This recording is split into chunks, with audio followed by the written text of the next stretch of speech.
everybody, it's me, Em.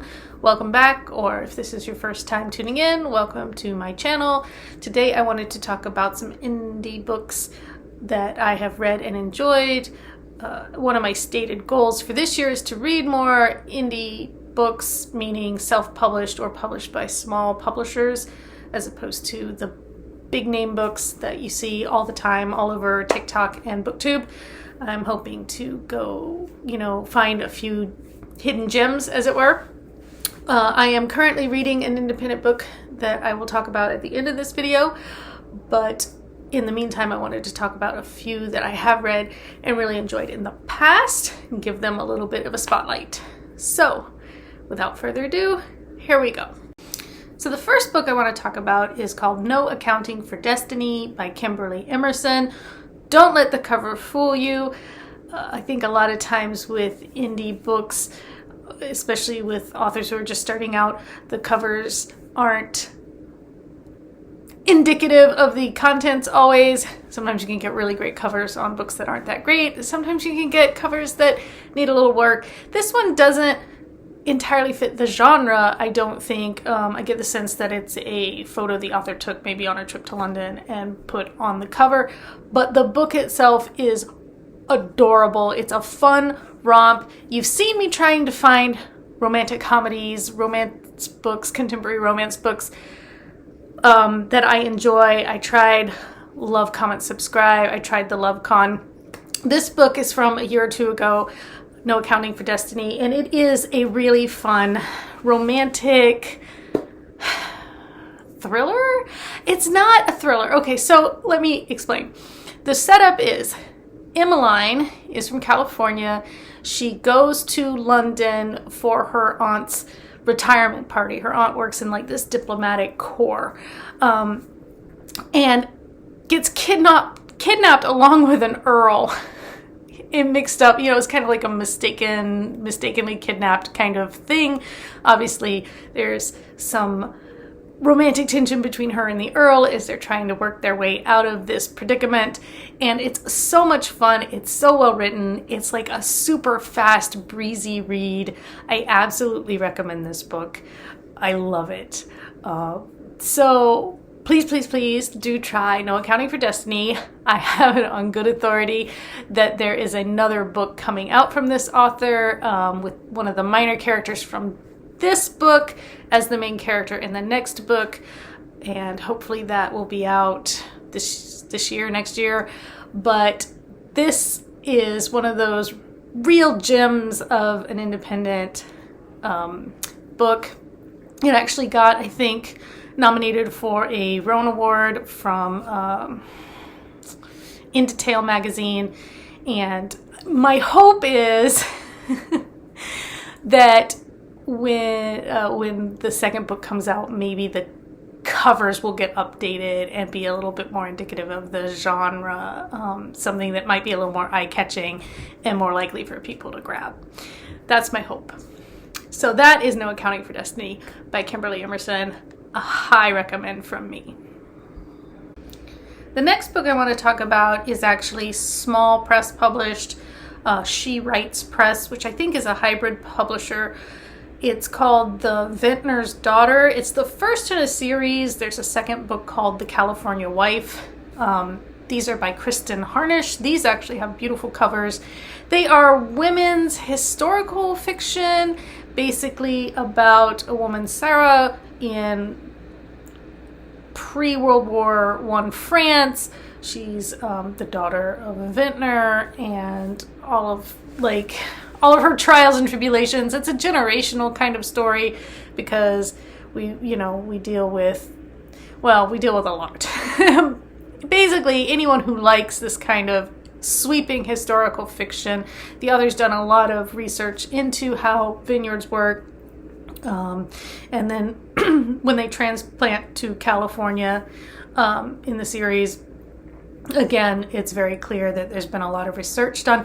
And yet it isn't that kind of book where you feel like the author's just trying to prove that they know something.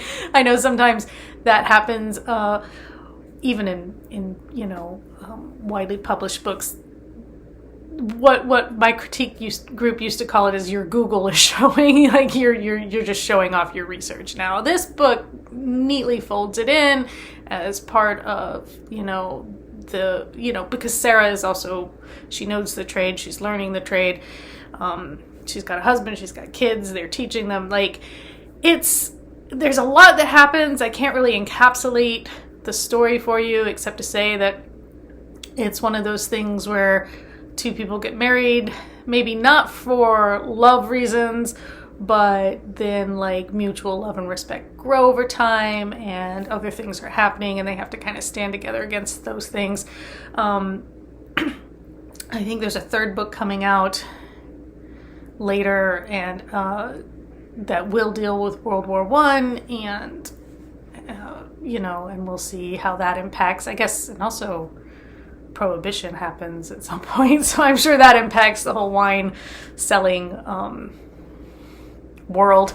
But anyway, this is a really nicely written book and series, and if you like that kind of thing, it's another one of those kind of hidden gems of small press publishing. The next, this one's not a book, it's more like an author. The next indie author that I want to highlight is Christine Rains. She consistently serves up like good works, typically in the paranormal to urban, fantasy kind of genre. One of my favorite series by her is Totem, which is about these three sisters and living in Alaska and them having to, it folds in a lot of the native myth into them searching for specific items of power. So that's a really good one. Of Gods and Sorrow, which is like set in a funeral home. That one's really fun. But what I like about Christine Rains' work in general is that it's consistent in its tone and its quality. Whenever you pick something up by her, you know what you're getting. She has a newish series that's a lit RPG thing. I haven't read it yet, but I want to because I do really I don't play lit RPG, but I enjoy stories about that. So I'm intrigued by that. So yeah, if you're looking for a new indie author to pick up, and I mean, she's got like a ton of work out there, so you can kind of eat your way through it like popcorn. I would suggest Christine Rains. Finally, the book I'm reading now, my first indie book of the year, is Lady Jane Must Die by Dawn Dossa. I think that's how you say it. I know you say Dawn. I think you say Dossa? Dossa? I don't know.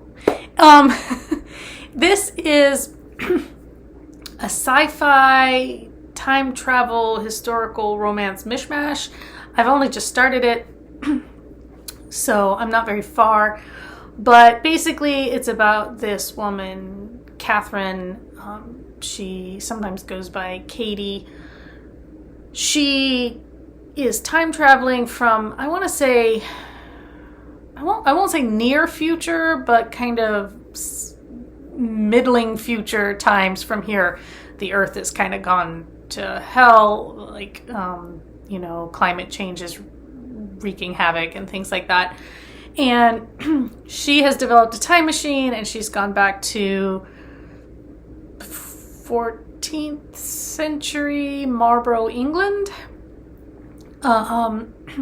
She's just like, ooh, fresh air, and this is so different, and she's trying to adjust to the differences there. It was more like she went to see if she could, I guess, and then naturally she kind of falls for one of the local lords, Sir Hugh, and eventually, when she realizes that the Black Plague is coming, she has to decide if she can disrupt the past. Can she disrupt history? Should she stay? Should she try and stop them?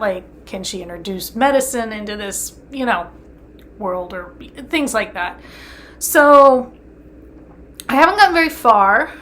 I think it's a really good premise.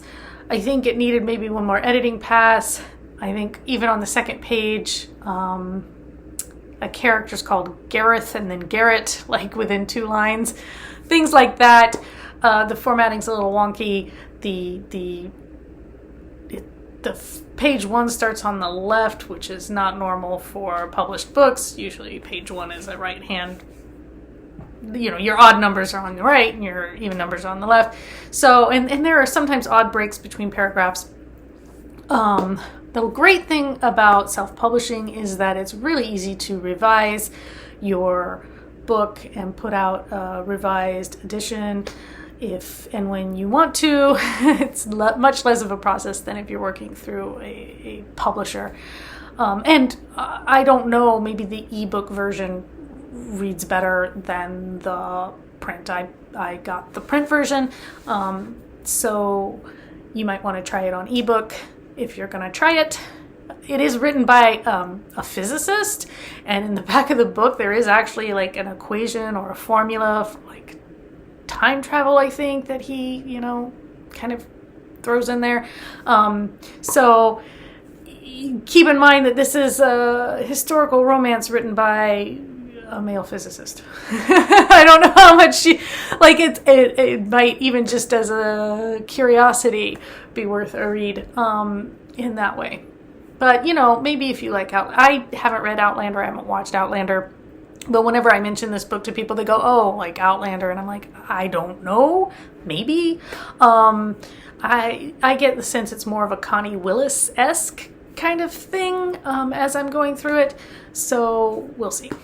But anyway, those are it. Those are the 3 books and an author. 3 books and an author sounds like a movie title.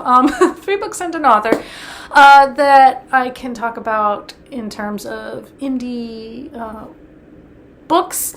I'm looking for more suggestions, obviously. If you know of any self-published or small press published books that you highly recommend, that you think pass muster, then by all means, please do send them my way. Well, physically send me the books, but leave a comment and let me know about them, and I'll see which ones, if any, that appeal to me. And that's it. That is it for this week, and I will see you sometime next week, probably, unless my cat does something interesting and I put a new cat video up. But lately he just sleeps a lot because he's about to have his 6th birthday, and he's, middle-aged for a cat now. So a little bit less energetic. Genki na. Okay. That really is it. Take care.